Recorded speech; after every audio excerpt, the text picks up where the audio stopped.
Então, vamos embora.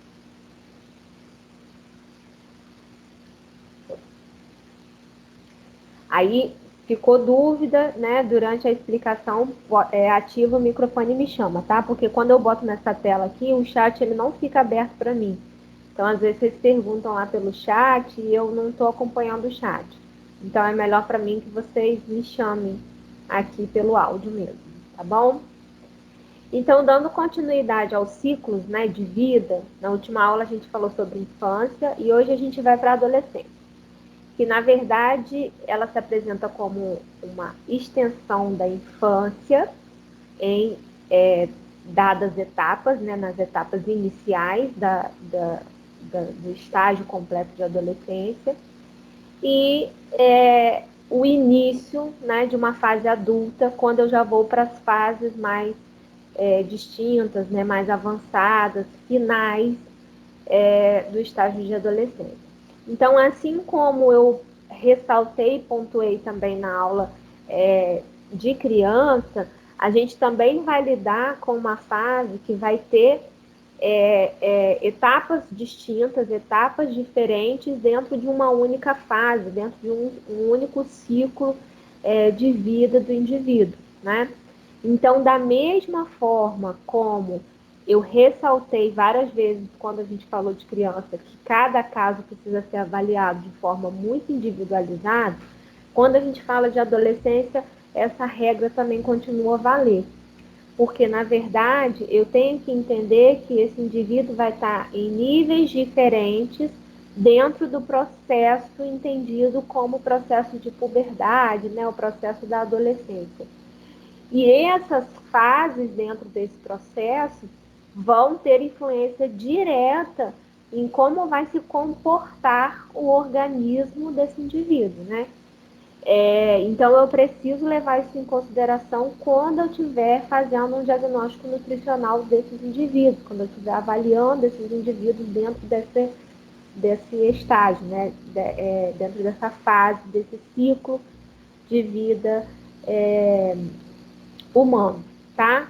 Então, a gente já, eu fiz assim uma breve introdução só para a gente relembrar um pouco do que é a adolescência, o que acontece durante essa fase, né? E por que ela é uma fase tão importante, uma fase onde eu preciso ter um olhar, um cuidado muito cauteloso, porque eu preciso entender qual é a fase que esse indivíduo está passando.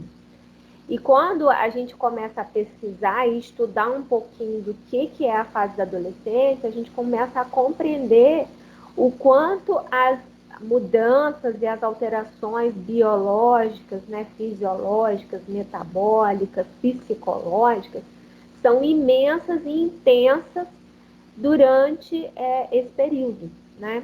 E o quanto que isso mexe com esse indivíduo, o quanto que isso vai abalar, né, alterar as estruturas desse indivíduo.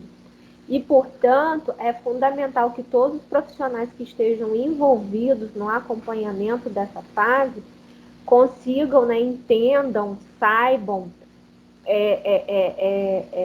estudem qual é a fase que esse indivíduo está passando e leve isso em consideração ao longo de todo o acompanhamento desse indivíduo, tá? Então a gente já sabe que a adolescência é a fase onde eu encerro, na verdade, né? A gente às vezes fala que inicia o processo de maturação, mas na verdade é quando eu vou fazer a maturação. Então é onde eu vou encerrar todo esse processo de maturação biopsicossocial do indivíduo. Então, é onde todos os tecidos vão terminar, vão amadurecer completamente, tanto em sua forma física, fisiológica, como no seu funcionamento, né? De tecidos necessários, prioritários, tecidos adjacentes, ou seja, de todos os tecidos em funcionamento do organismo desse humano, né? Desse indivíduo, tá? E por isso, então, a gente tem profundas transformações acontecendo nesse momento, né? Tanto transformações psicológicas como sociais e transformações biológicas, fisiológicas, dentre outras, que todas vão estar juntas, unidas no mesmo momento em um único organismo. Então, é necessário que a gente compreenda a imensidão de alterações que vão estar acontecendo num único organismo durante essa fase, tá? A OMS, ela entende que essa fase, ela varia, né, da idade de 10 até os 19 anos. Isso, na verdade, né, a OMS traça como dois pontos, né, iniciais e finais, a partir de médias, né, que foram feitas. É óbvio que a gente pode ter crianças entrando na fase da puberdade, na fase da adolescência, abaixo de 10 anos, como a gente pode ter crianças entrando somente nessa fase também muito acima de 10 anos, certo? Então, esse fechamento aí de faixa etária, na verdade, é feito através de uma média do que mais acontece, né? Mas isso não inviabiliza que tenham indivíduos, crianças com outras idades já entrando na fase da adolescência ou na fase da puberdade, tá? E aí eu botei esse slidezinho assim, só a título de fazer vocês realmente pensarem, né, entenderem um pouco do que é essa fase da adolescência, do que é essa maturação biopsicossocial desse indivíduo, do quanto esse indivíduo está mexido, do quanto esse indivíduo está com alterações significativas, né, o tempo todo acontecendo, e o quanto que a gente precisa ser sensível a isso, tá? Peraí, tem alguém esperando para entrar aqui, eu vou ter que voltar lá. Se é por aqui, eu não consigo. Matheus. Acho que ele caiu e voltou. Tudo bem, Matheus?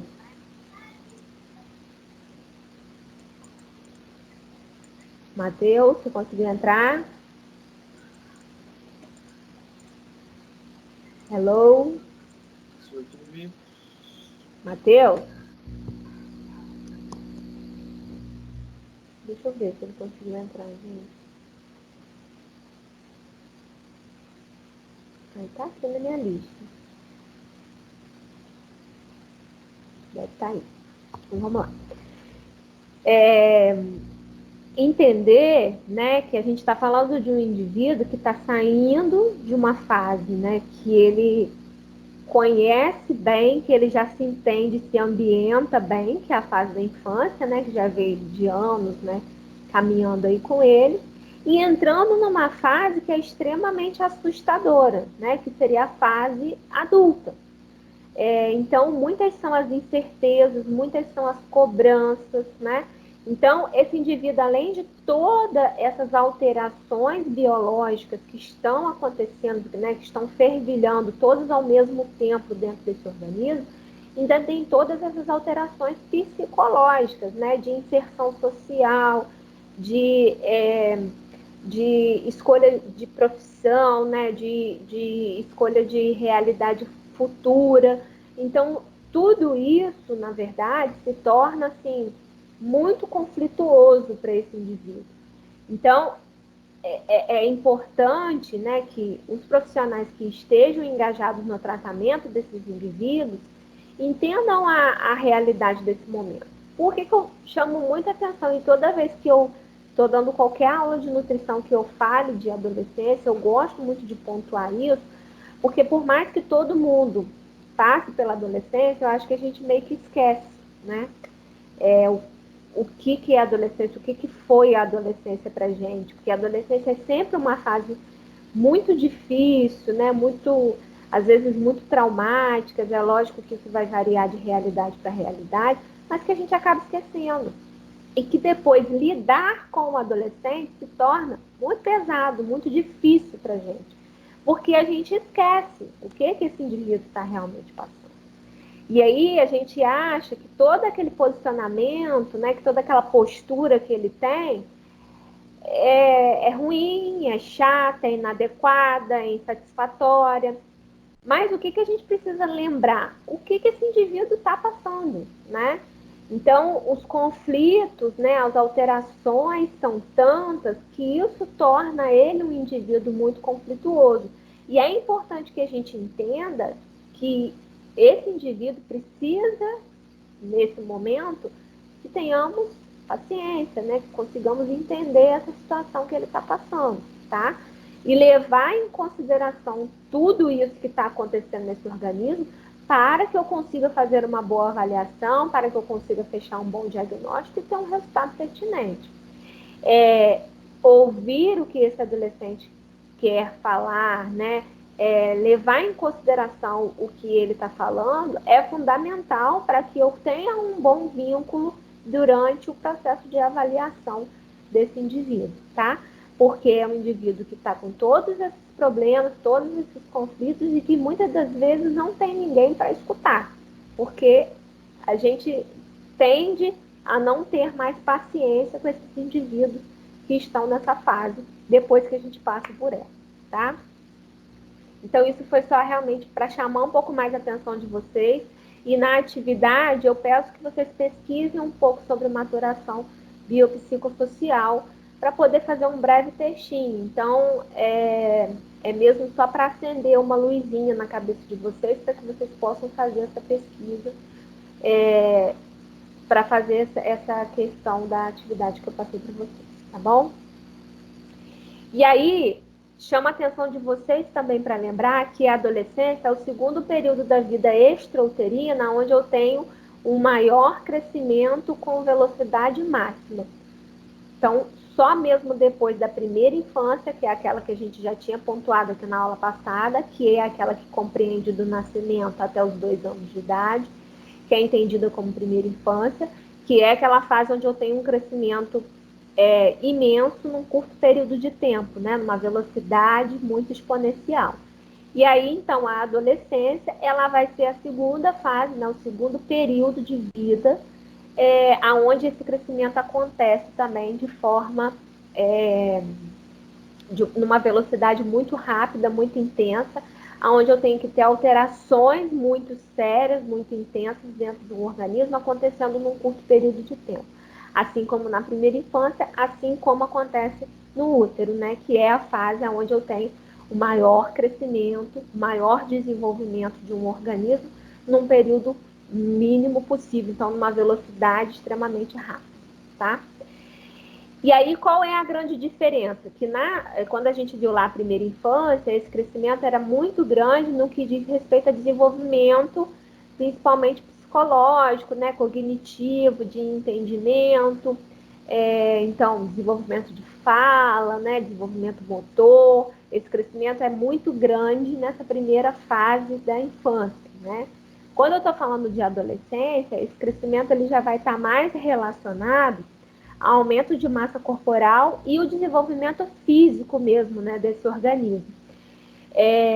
Tanto desenvolvimento no que diz respeito a crescimento, mas também no que diz respeito a desenvolvimento e amadurecimento de órgãos e sistemas, né? Essa maturação que a gente fala, esse amadurecimento, é quando esse órgão atinge, né, o seu máximo de funcionamento, ele já... Desculpa, gente.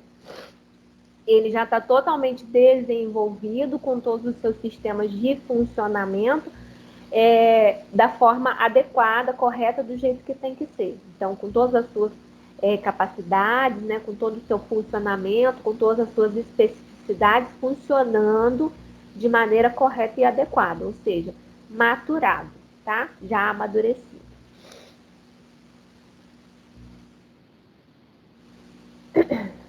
Junto com a adolescência, né, tem o que a gente chama de puberdade, que na verdade o que vai diferenciar um pouco a nossa compreensão é que a puberdade acaba tendo mais relação com o amadurecimento hormonal, tá? Então, a gente chama de puberdade aquilo que seria as mudanças biológicas, né? Que é todo o desencadeamento de estímulos hormonais. E aí, quando a gente fala de fase de puberdade, né, de adolescência, esse desencadeamento de estímulo hormonal ele vai acontecer em todos os eixos capazes de produzir, né, hormônio e de funcionar através de funcionamento hormonal, né, de liberação e funcionamento de hormônio. Então a gente vai entender a puberdade como essas mudanças biológicas que vão desencadear esse processo, né? E o início dessa puberdade, ela vai ter muita relação, principalmente com fatores externos, né? Com fatores extracorpóreos. Então, fatores ambientais, nutricionais e sociais têm relação direta para o estímulo do início da puberdade, tá? Então, por que eu chamei atenção e grifei até aí no slide essa questão do início, né, do pontapé inicial da puberdade também poder ser influenciado por esses fatores externos? Até pela questão do que eu falei naqueles primeiros slides, onde a OMS traça, né, aquelas idades lá, limites, dentro de uma média, mas que essas idades podem não ser, podem ser menos, né, ou mais do que aquelas que estão descritas lá por ela. Exatamente por isso, porque como cada indivíduo vai receber, né, informações externas muito individualizadas, né, muito peculiares de cada família, de cada meio social. Então, esse início, né, o pontapé inicial para a puberdade, né, para esse início de estímulo hormonal, ele pode ser desencadeado antes ou depois daquela idade, dependendo de qual é o meio que vive esse indivíduo, tá? Então, se eu recebo, né, fatores ambientais, ou se eu tenho uma nutrição onde eu tenho mais estímulo, né, de formação hormonal, por exemplo, a gente tem muitos alimentos que estimulam, por exemplo, o desenvolvimento hormonal sexual. Então, se eu tenho um consumo muito grande desses alimentos, então tudo isso, alimentos, por exemplo, muito processados, né, com muitas gorduras, esses alimentos muito industrializados, com muitos fitoquímicos, tem muito estímulo na liberação de hormônios sexuais, por exemplo. Então, podem acabar fazendo com que esses indivíduos tenham um início da puberdade mais cedo, né? Precoce, antes dos 10 anos, por exemplo. Então, esses fatores vão acabar também influenciando esse início, né? Essa puberdade, que seria esse início, né? Essa mudança biológica nesse organismo. E aí já as mudanças físicas, né? Que são o aparecimento de mamas, pelos pubianos, né? A maturação da genitália, tudo isso já vai ocorrer um tempo depois que eu iniciei as primeiras modificações hormonais. Obviamente, porque são os hormônios, né, que são os sinalizadores, que são os carregadores de informação. Então, só após o início da liberação deles, né, e após um tempo de funcionamento, é que eu começo a ter a resposta naquele tecido que eu quero atuar, né? Então, só depois que eu comecei a produzir os hormônios sexuais, por exemplo, que eles já começaram a chegar nos tecidos, né, nas glândulas mamárias, nas genitálias, é que eu começo a ter o estímulo para que aquele tecido comece a amadurecer, comece a fazer o seu funcionamento de forma amadurecida já para a fase adulta, tá? Então, a puberdade, na verdade, seria aquele início, né? Aquele estímulo inicial para essas mudanças biológicas.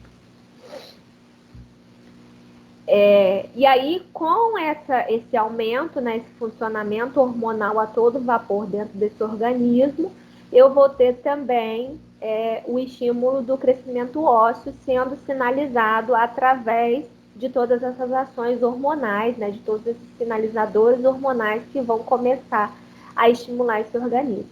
Então, o hormônio nem sempre ele vai atuar como um sinalizador diretamente no tecido que ele, né, foi criado como fim. Então, os hormônios sexuais, por exemplo, vão ter atuação direta nos tecidos que tem relação, obviamente, com a parte sexual do organismo humano. Mas, a partir do momento que eles começam a transitar dentro desse organismo, isso faz um estímulo adjacente em outros tecidos, como no caso dos tecidos ósseos. Então, se eu estou falando que nesse organismo, né, no organismo da puberdade, no organismo da adolescência, começa a haver um boom, né, de produção hormonal, de sinalização hormonal, esse organismo entende que ele precisa crescer para comportar todas essas alterações, todas essas maturações orgânicas que esse organismo está sofrendo, tá? Por isso, muitas das vezes, a gente denomina também a fase da adolescência como a fase do estirão, que é uma nomenclatura mais cultural, né, uma nomenclatura mais dita assim, no meio populacional, que seria a fase do estirão, que é essa fase de crescimento generalizado, e isso inclui o crescimento ósseo, tá? E esse crescimento ósseo precisa ser também muito bem entendido, né? Ele precisa ser avaliado, ele precisa ser lembrado todas as vezes que nós, por exemplo, nutricionistas, vamos desenvolver algum plano, alguma resposta para aquele diagnóstico que a gente enxergou.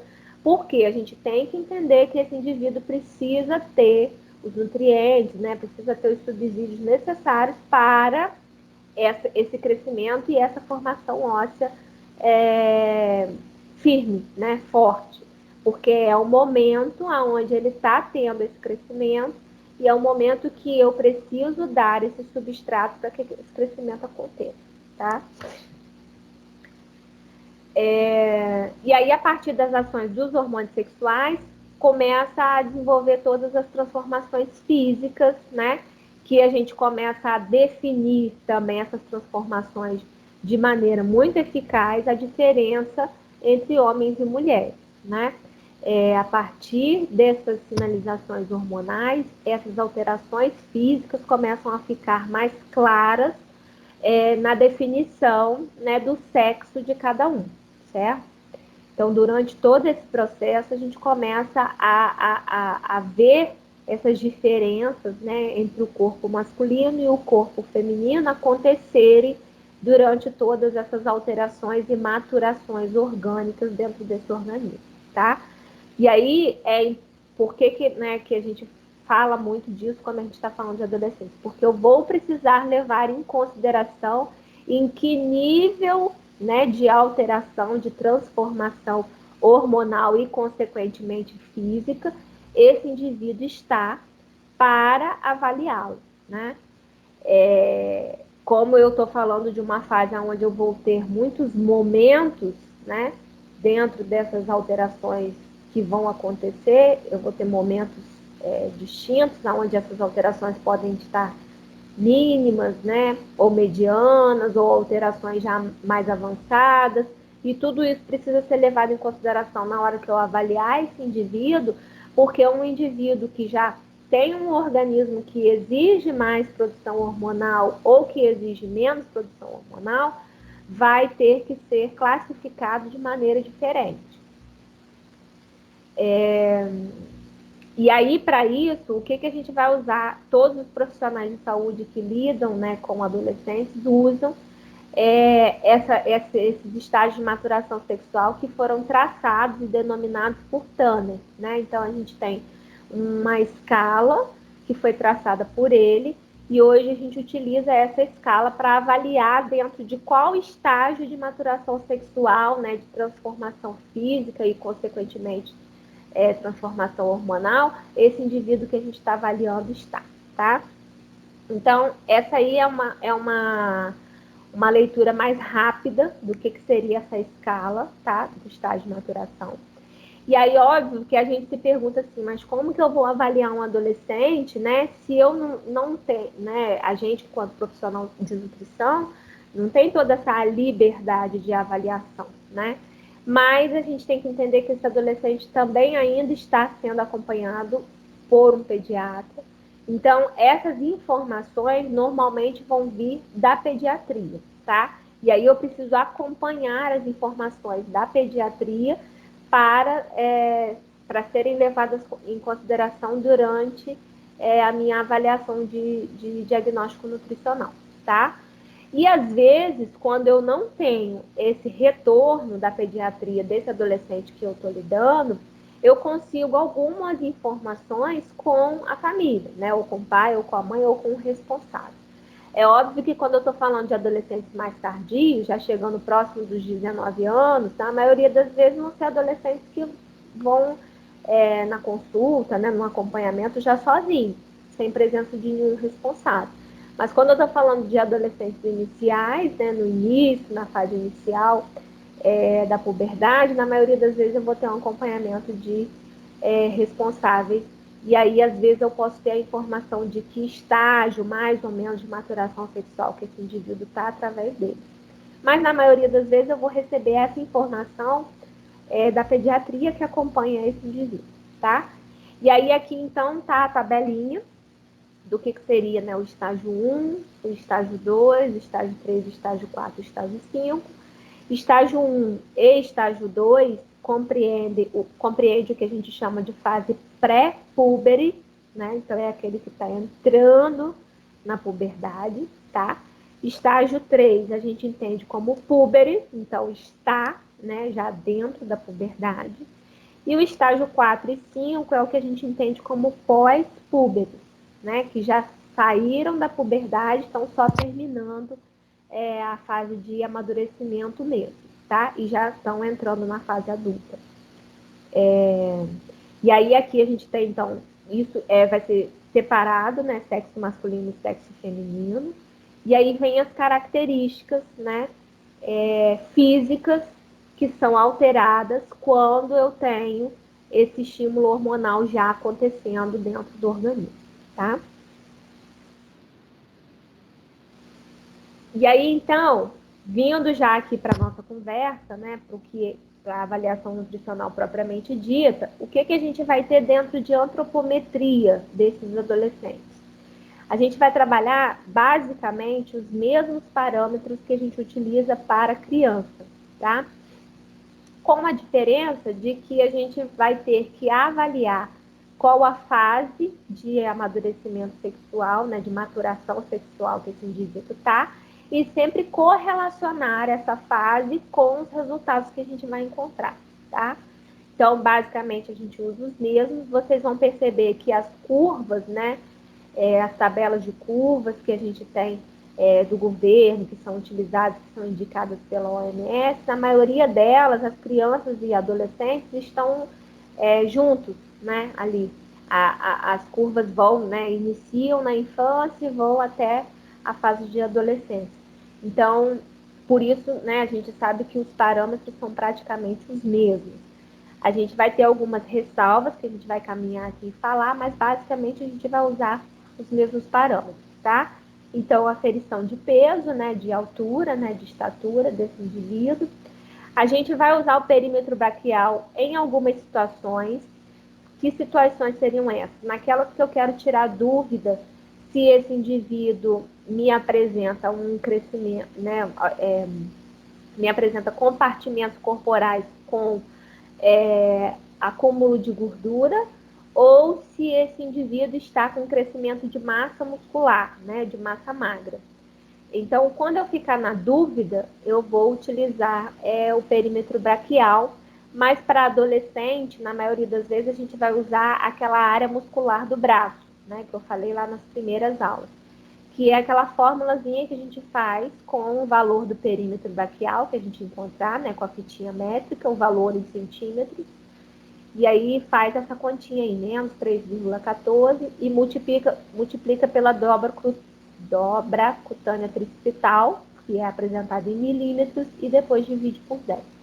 E aí a gente acha, então, a área muscular do braço, ou seja, a gente consegue ter um entendimento do que é músculo ali naquele braço. E aí eu consigo tirar uma contraprova se o que eu estava achando de circunferência que estava além, né? Quando eu joguei lá e eu ach... nas curvas, eu achei que a circunferência daquele adolescente estava além, e isso me dava um entendimento, por exemplo, de um diagnóstico de obesidade. E aí, quando eu tenho essa dúvida, eu então faço a área muscular do braço para ver, né, se às vezes, do que eu estava achando, na verdade, não é gordura e, na verdade, é massa magra, tá? A circunferência de cintura, que a gente já havia comentado também lá na aula de criança, né, na aula infantil, que a circunferência de cintura hoje também tem sido utilizada na fase de infância e adolescência, também para avaliação de obesidade e de risco de doenças crônicas não transmitidas, né? E as pregas, as principais também que a gente vai utilizar na adolescência são a tricipital e a subescapular. Assim como a gente também utiliza essas pregas na infância, tá? Então, como eu já havia pontuado lá, os indicadores que a gente vai usar são basicamente os mesmos que a gente utiliza para criança, só que os critérios, obviamente, de aplicação e de interpretação vão ser mais complexos.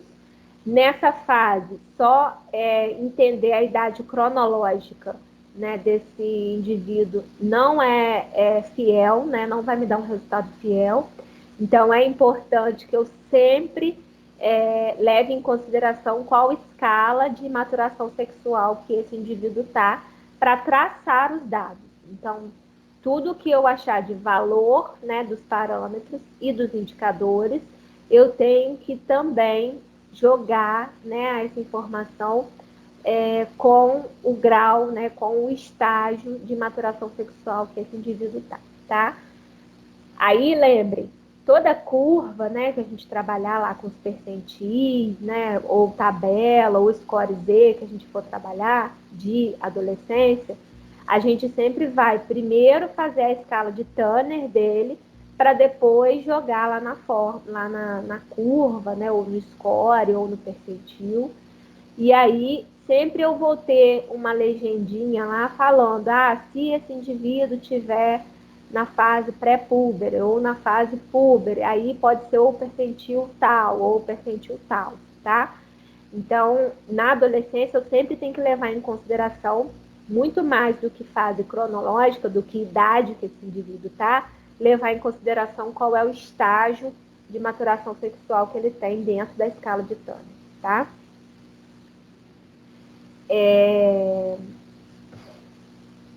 A maioria das alterações que a gente, corporais, que a gente avaliar no adolescente, na maioria das vezes, elas são reflexos de como foi a alimentação infantil dessa criança, né? Nos primeiros anos de vida. A relação, isso aí já foi muito bem elucidado na maioria dos estudos que foram feitos, a relação entre a alimentação da primeira infância tem uma relação, né, dos primeiros anos de vida da criança, tem uma relação direta com qual vai ser o tamanho do corpo do adolescente, né, e posterior adulto, se não houver uma intervenção, tá? A obesidade ela tem uma relação direta com uma má nutrição na primeira infância e essa resposta vem exatamente na fase da adolescência e não havendo uma intervenção adequada, vai repercutir na fase adulta, tá? A composição corporal, ela pode ser afetada tanto pelo excesso quanto pelo déficit, né? Isso a gente já sabe. Eu posso ter desnutrição também causada por excesso, né? Por excesso inadequado, né? De calorias inadequadas, de nutrientes inadequados. Mas também pode ser acarretada por deficiência, certo? Então, eu vou ter as duas situações também quando eu falo de diagnóstico nutricional de adolescência, tanto desnutrição quanto obesidade. Mas o que a gente vai enxergar na prática clínica, na maioria das vezes, é muito mais diagnósticos de obesidade do que de desnutrição. Quando a gente fala de criança, a gente tem muito mais diagnósticos de desnutrição do que de obesidade. Mas quando a gente fala de adolescência, a realidade é que a gente tem muito mais diagnósticos de obesidade do que diagnósticos de desnutrição. E isso porque é na adolescência que eu tenho a resposta de uma nutrição inadequada durante a primeira infância e é na adolescência que eu tenho maturação orgânica acontecendo. Então, tudo de inadequado, né, que está sendo a ingesta, por exemplo, desse indivíduo, com alto teor de gordura, né, ou alto teor de sódio, tudo isso vai ser muito agudo nesse corpo, porque é um corpo que está com transformações constantes. Então, ele recebe essas informações inadequadas a todo vapor. Então, essas alterações acabam sendo, essas inadequações, desculpa, né, alimentares, acabam sendo muito agressivas nesse organismo durante esse momento, por conta de todas essas alterações e amadurecimentos orgânicos que estão acontecendo nesse organismo. E isso nos leva a um grande problema quando a gente está avaliando a adolescência, né? Porque a gente sabe que os hábitos alimentares da adolescência não são os melhores, né? E aí, se eu tenho indivíduos já com hábitos alimentares ineficazes, né? Um indivíduo que tem dificuldade de receber orientações, que essa é a realidade da adolescência, né? Porque é um indivíduo que está muito conflituoso, então tudo para ele é conflito, né? E aí eu ainda traço um diagnóstico, né, não tão bom, um diagnóstico que eu enxergo que esse indivíduo já está em um quadro de obesidade, é bem difícil fazer uma intervenção. E por que que é muito difícil fazer uma intervenção? Primeiro porque é difícil de orientar, né, que essa orientação seja realmente eficaz, que ele realmente siga, né, faça. E segundo, que é muito difícil, né, na verdade, inadequado fazer restrições alimentares durante a fase da adolescência, assim como é inadequado fazer restrições alimentares durante a fase da infância. Por quê? Porque eu estou falando de duas fases onde eu tenho um crescimento e um desenvolvimento psicossomático muito grande. Então, eu não posso correr o risco é, de dar uma dieta, né, uma alimentação que não supra todas as necessidades orgânicas nesse período de fortes alterações né, biológicas, fisiológicas, psicológicas que acontecem nesse organismo, tá? E como eu não vou conseguir mensurar isso de forma fidedigna, eu não posso cometer esse erro de fazer, né, essas retiradas calóricas, porque isso seria realmente ineficaz, porque eu não vou conseguir saber se aquilo que eu retirei não pode ser algo que está faltando para esse organismo durante esse processo de maturação. E uma vez que eu tenho um indivíduo que não recebe uma oferta eficaz durante o processo de maturação, a resposta será na fase do envelhecimento, né? Então, qual será a resposta? Um tecido que não foi bem amadurecido, tanto em seu funcionamento, né, como nas suas características, e que vai ter uma queda, né, de produção mais rápida do que organismos que tiveram um bom processo de maturação orgânica, né? Então, a resposta reflete diretamente na fase do envelhecimento. Não vai ser na fase adulta, vai ser na fase do envelhecimento, onde eu vou começar a ter órgãos entrando em processo de falência antes da hora, né? Mais cedo do que o previsto, porque esse organismo não teve um bom amadurecimento durante a fase da adolescência, tá? Então, a alimentação da primeira infância tem um reflexo muito forte na composição corporal da adolescência, e a alimentação da adolescência vai ter um reflexo muito forte na fase do envelhecimento, certo?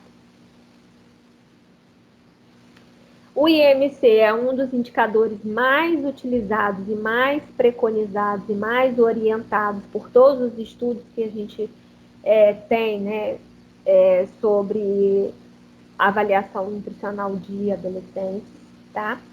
É o mais utilizado. Então, para adolescência, é mais indicado utilizar o IMC até do que o peso por idade ou o peso por altura, né? Que eram os indicadores que a gente utiliza na fase infantil, né? Na fase da criança, da infância.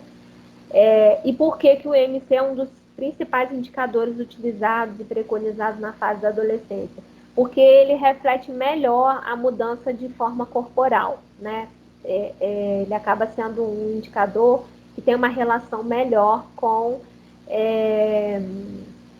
a obesidade, né? A presença de aumento de células adiposas, né? E presença de adiposidade em tecido subcutâneo.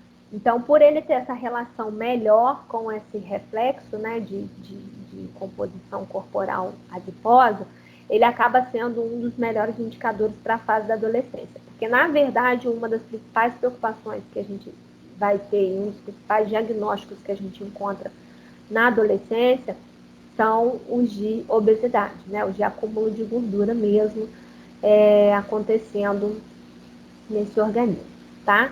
Muitos estudos apontam essa relação do IMC com esse aumento, né, de adiposidade, de adipócitos em adolescentes, e isso tem uma relação direta com o desenvolvimento de doenças crônicas não transmissíveis, né?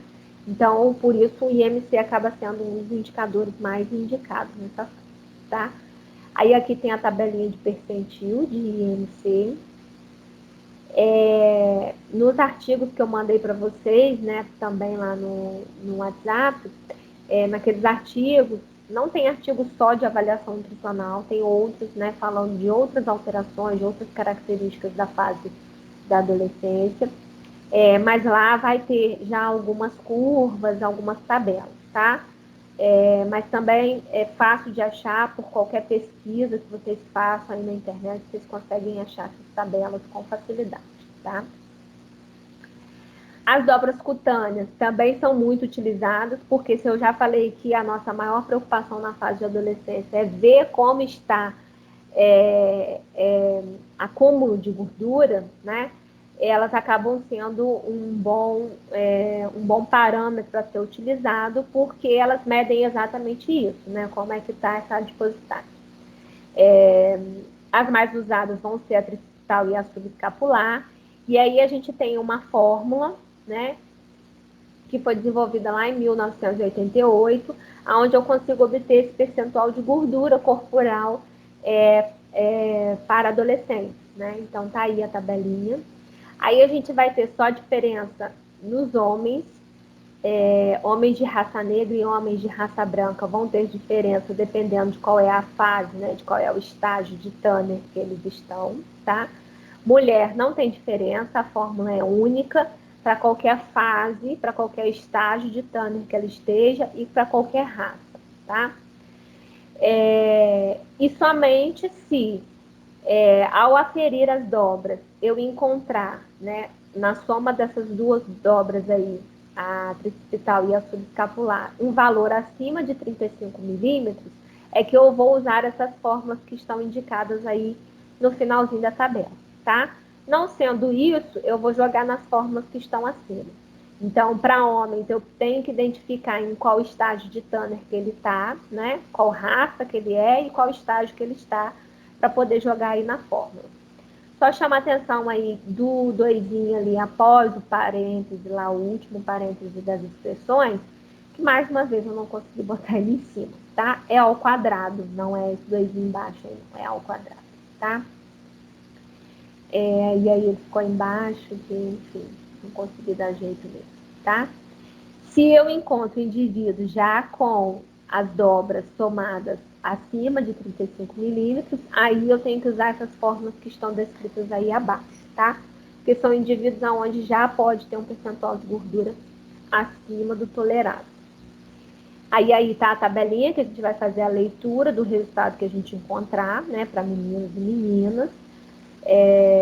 Se, né, ele já apresenta um percentual de gordura baixo, muito baixo, alto, né? É só a gente jogar na fórmula a partir do que a gente encontrar lá de resultado. E aí a circunferência de cintura também é um dos indicadores preconizados na fase de adolescência, porque a circunferência de cintura também é um indicador muito importante de acúmulo de gordura, né?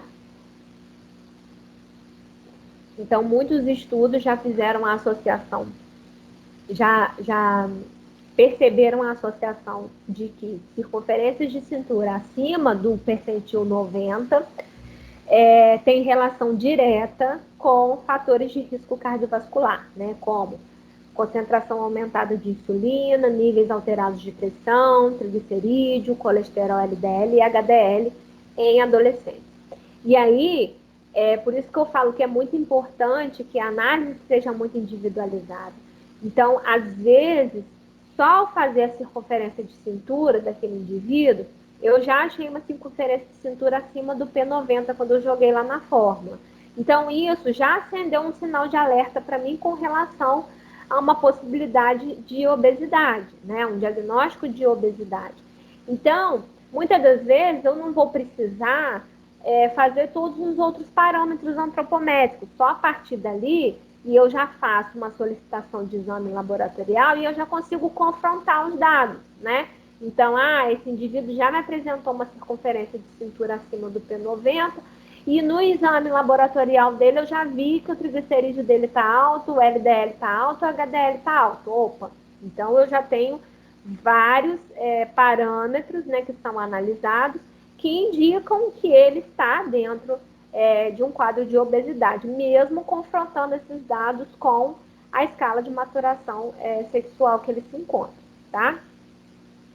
Então, às vezes, eu não vou precisar fazer todos os indicadores. Às vezes, já com alguns indicadores antropométricos associados a alguns exames ou associados à anamnese alimentar, eu já consigo ter um diagnóstico fechado. Somente aqueles que realmente me gerarem dúvidas é que vai ser importante que eu faça o máximo possível de parâmetros para poder traçar esse diagnóstico, tá? E aí, então, fechando a antropometria, vem a parte de anamnese alimentar, né? E aí, quais são os inquéritos que são mais indicados para se utilizar quando a gente fala de adolescência? O recordatório de 24 horas, o diário alimentar e o questionário de frequência alimentar. Mas aí, vamos lá. Vamos pontuar quais são os pós e os contras. Né? Na verdade, quando eu estou falando de adolescência, né, a gente tem que lembrar que é aquele indivíduo extremamente conflituoso. Então, na maioria das vezes, tirar a informação dele é difícil, né? Dependendo em qual fase da adolescência que ele está, vai ser bem complexo conseguir essas informações. Então, qual é a realidade? Né? O que a gente normalmente enxerga na prática? O recordatório 24 horas é um dos inquéritos mais fáceis de ser executados por ele. O diário alimentar, na verdade, requer a dedicação dele, né, de fazer acompanhamento diário, escrever. E isso, na maioria das vezes, a gente não vai ter com adolescente. Óbvio que a gente vai ter casos e casos. Tem casos que vão, sim, se mostrar disponíveis, empolgados. Na maioria das vezes, as meninas são mais fáceis e aí, né, vão conseguir apresentar para a gente esse diário. Mas na maioria das vezes o que a gente enxerga como mais fácil de obter informação deles é o recordatório 24 horas. E o questionário de frequência alimentar, que também, assim como na infância, né, assim como para crianças, é um dos instrumentos que mais, assim, que apresentam respostas, assim, que mais podem ser realmente úteis para a gente, tá? Porque, na verdade, no questionário de frequência, né, que se vocês lembram lá, a gente bota exatamente os alimentos que a gente quer saber se eles consomem ou não. Ou seja, os alimentos que a gente sabe que são importantes e aqueles alimentos que a gente sabe que não são os melhores, né? Então, o questionário acaba sendo um instrumento bem legal de ser utilizado tanto na infância quanto na adolescência, porque eu vou direto ao ponto, eu consigo enxergar através daqueles alimentos ali que eu peço para ele marcar, se ele consome ou não e com qual frequência, eu consigo ter um reflexo, mesmo que não tão real, mas eu consigo ter um reflexo do que é a alimentação desse indivíduo, tá? Então, na prática, o que a gente vê como mais fácil é realmente o recordatório e o questionário de frequência alimentar. Os adolescentes, é interessante que a gente consiga fazer uma investigação alimentar só com ele, né? Direto com ele, para que a gente não tenha influência dos pais ou responsáveis nas respostas, né, que eles vão apresentar para a gente. Então, é interessante que seja feito individualmente só com o adolescente mesmo. Tentar o máximo possível tirar, né, essas respostas dele, que é a parte mais difícil, porque realmente lidar com a adolescência não é fácil e a gente precisa entender que não é fácil porque não é fácil para eles estar passando por esse momento, tá? E a investigação laboratorial, a gente vai ter os mesmos parâmetros que a gente utiliza na infância, mas eu pontuei aí quais são os que a gente realmente usa na prática, né, que tem uma leitura mais rápida do que a gente quer traçar como diagnóstico, tá? Então, para adolescente é importante que a gente tenha um hemograma, né, o lipidograma e a glicemia de jejum, a hemoglobina glicosilada, para a gente ver como é que está a questão de funcionamento insulínico, né? Porque a gente tem que lembrar também que a maturação, né, do pâncreas, que é esse tecido importante de liberação hormonal também metabólica, se o funcionamento está legal ou não, tá? E o que a gente acrescenta, né, do que a gente falou lá de infância? A albumina sérica, porque eu pontuei lá na fase de infância que a albumina só seria interessante da gente solicitar quando eu tenho uma dúvida se essa criança pode estar ou não num processo de desnutrição. Para a adolescência, eu acho interessante sempre pedir albumina. Por quê? Para que a gente tire a dúvida, né, da questão da compleição corporal, se esse indivíduo não está também com aumento de massa magra, tá? Porque na adolescência a gente vai ter também muitos adolescentes com prática esportiva, né, intensa, e que também vão fazer esse estímulo. E só a manifestação hormonal, né, principalmente sexual, também vai fazer esse estímulo de formação de musculatura, né? Então a gente precisa definir, né, se esse indivíduo está dentro de um diagnóstico de obesidade real ou se às vezes ele tem esse aumento, né, de peso, esse IMC maior do que o percentil avaliado, por conta de um aumento de massa magra, que isso também pode acontecer muito na fase da adolescência.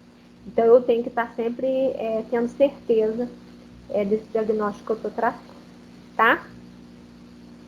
E, por fim, eu volto com a imagenzinha lá do início que eu tinha posto lá para vocês, chamando vocês novamente para que vocês pesquisem sobre essa maturação biopsicossocial da adolescência, para que vocês consigam entender um pouquinho disso, porque quando vocês forem, né, para a prática de vocês, né, quando forem lá para o mercado de trabalho, né, quando começarem a fazer atendimento, vocês vão, né, obviamente, podem ter pacientes na fase de adolescência, e a gente muitas das vezes tropeça no esquecimento, né? E aí quando você começa a lidar com aquele indivíduo, aquilo se faz difícil para você, né? Você fica impaciente, você não consegue entender, né? O porquê que você não tem respostas claras, o porquê que... E aí você tem que lembrar que você está lidando, né, com aquele indivíduo que está nesse processo de maturação biopsicossocial, que as mudanças são muito grandes, que as alterações são intensas, que é um indivíduo de fortes cobranças, né? Que ele se cobra pela inserção social, de quem ele vai ser, se ele vai ser pai, se ele não vai ser pai, se ele vai trabalhar, se ele não vai trabalhar. Ou seja, essa cobrança de transição para a fase adulta é muito intensa. E isso é muito real e é muito doloroso e conflituoso para esse indivíduo também. Então, a gente tem que sempre lembrar do que está acontecendo nesse organismo para que eu consiga fazer uma boa conversa, uma boa avaliação, para que eu crie realmente um vínculo adequado, para que o meu diagnóstico seja realmente efetivo e preciso. E por quê? Porque eu também vou receber adolescentes que acham que tem um diagnóstico negativo, né, um diagnóstico nutricional negativo, e que às vezes não tem, mas que não adianta você, muitas das vezes, tentar convencê-lo com as suas explicações científicas de que ele não tem um diagnóstico negativo, né, nem um diagnóstico de obesidade, nem de desnutrição, porque ele quer que você entenda o que ele está passando naquele momento, né? Então, a gente tem que lembrar que a maioria dos casos, né, de desenvolvimento de anorexia, de bulimia, se desencadeiam exatamente na fase da adolescência. E muitas das vezes porque esse adolescente não foi ouvido, né? Não foi ouvido da forma como ele queria. Ah, não, eu acho que eu, que eu tô gorda, né? Eu quero fazer alguma coisa porque eu tô gorda. Por mais que você avalie esse indivíduo e veja que ele não tá, que ele não tem esse diagnóstico, né? Não adianta você tentar convencê-lo do contrário. É importante que você traga ele para junto de você, né? Seja inteligente nas suas condutas para que você não cause um trauma realmente real, psicológico, né? Psicossomático nesse indivíduo que vá se transformar num transtorno alimentar. Então, a gente tem todo esse risco quando a gente está lidando com adolescente, por conta de todas essas alterações, de todo esse boom conflituoso que acontece psicologicamente, né, biologicamente dentro deles. E a gente tem que tomar muito cuidado com a nossa conversa, não adianta a gente querer comprovar ou contrariar algo das nossas teorias para eles, o que a gente precisa é ganhar a confiança e fazer as condutas adequadas, porque senão eu posso levar esse indivíduo para um transtorno alimentar sério, grave, que vai acompanhá-lo aí na fase adulta. Tá ok? Hoje é bem curtinha, como eu já havia falado. Dúvidas, pessoal? Não. Não, ninguém, tem certeza? Tranquilo. Deixa eu olhar o chat aqui para ver se alguém falou alguma coisa. Tudo tranquilo, pessoal? Todo mundo ok? Sim. Brenda, Crislane, Francine, Gabriele, Tudo ok. tudo Ok. ok? E aí, então, eu já Ok. enviei tudo isso lá pelo WhatsApp de vocês, né? A aula, a atividade e todo o material de apoio. Então, qualquer dúvida que tiver também, gente, no decorrer aí, às vezes quando tá fazendo atividade, alguma coisa assim, me chama lá no WhatsApp, a gente pode conversar por lá também, tá bom? Não vamos deixar as dúvidas ficarem acumuladas. É óbvio que a gente sabe que a situação que a gente está passando é difícil, né? Que fazer né, uma faculdade assim, à distância, né? Como a gente está fazendo agora nesse momento, não é fácil. Então, é importante que vocês caminhem junto com a gente. Então, se vocês acharem que não está ficando claro, que precisa de mais alguma coisa, pontuem, gente, por favor, tá? A gente sabe que isso tudo vai passar, uma hora a gente vai voltar lá para nossa salinha de aula, e se Deus quiser, a gente vai voltar a ter o nosso contato, né, direto ali, e eu sei que o entendimento, o esclarecimento fica muito mais fiel quando a gente está ali na sala, e se Deus quiser, a gente vai conseguir voltar antes desse período acabar, para que a gente possa também sanar todos as nossas dúvidas, e para que a gente possa fazer toda a parte também prática, né, que a gente precisa fazer dessa disciplina, tá? Mas eu preciso que vocês sejam leais, que vocês tenham um papo reto comigo, tá? Não tá legal, se algo tá ficando pendente, não esqueçam de me pontuar, tá, gente?